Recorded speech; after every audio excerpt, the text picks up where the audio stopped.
issue and more looked at how the pharmaceutical industry, the medical industry in general, was trying to change our understanding of the meaning of orgasm and desire and that kind of thing, and a little less on sort of the Dr. Ruth's kind of sex positive stuff, although I feel like Kim Ayers and Carol Queen, who are both in the documentary, touch upon those issues. So I sort of look at them as the contemporary Dr. Ruths in a way, too. So, yeah, but good question. Any more questions? I also just wanted to compliment you. It's a great film and really causes a perspective shift kind of film, so that's very important. Well, thank you. Thanks for your feedback. Let's hear some other questions here.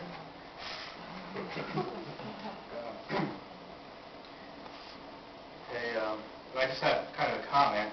Mm-hmm. Worked in marketing most of my career, by the way, including at Pfizer. Oh, okay. Yeah, just that way. A long time ago, it wasn't on Viagra.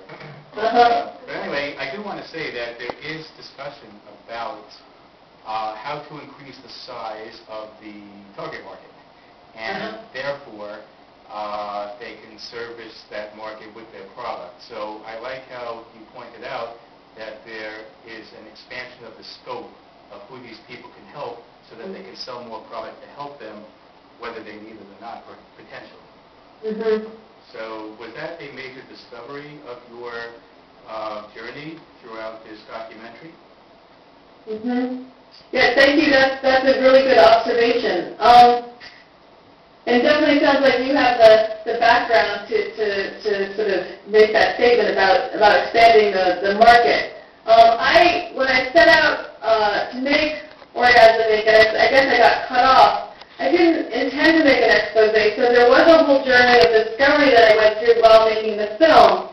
And one of the things that I was really surprised about was how the pharmaceutical industry and the way that they framed their clinical trials was trying to expand their market, and then through things like off-label prescribing, direct-to-consumer advertising, all sort of different insidious ways, they were trying to really get healthy women on this, on a drug, or make healthy women think that they had a disorder. I was just sent an email that I was reading while you were all watching the film about how there's been a giant study just conducted that shows that basically only 25% of women can orgasm during sex, and so therefore 75% have an orgasmic dysfunction or female sexual dysfunction. And it didn't mention anything about the importance of the clitoris, that most women, that this is normal, and at what point do we start saying these things are normal? And so what this is doing is this is laying the groundwork for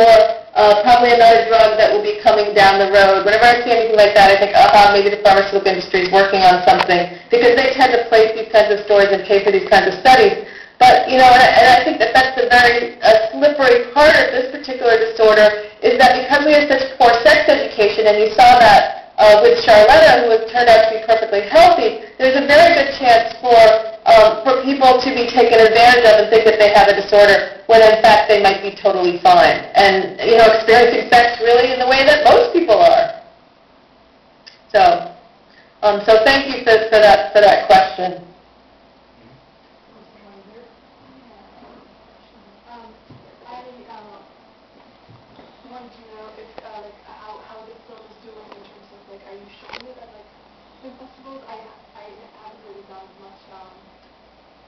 Research on that, but if you don't mind. Oh yeah, no, that's a very good question. It's been fascinating. The documentary has been accepted into around 40 film festivals. We've shown it all over the world. It's been broadcast on television in many countries. In Canada, they've already played it twice on their public television station on the CBC. It's shown in Japan, Italy, France, Israel, I could go on. So quite a few countries, it's been broadcast on national television. However, in the United States, we've been having a more difficult time getting it released, and I think that's because the pharmaceutical industry is such a huge advertiser on television, and also we have Procter & Gamble in there appetizer. So it's really affected our ability to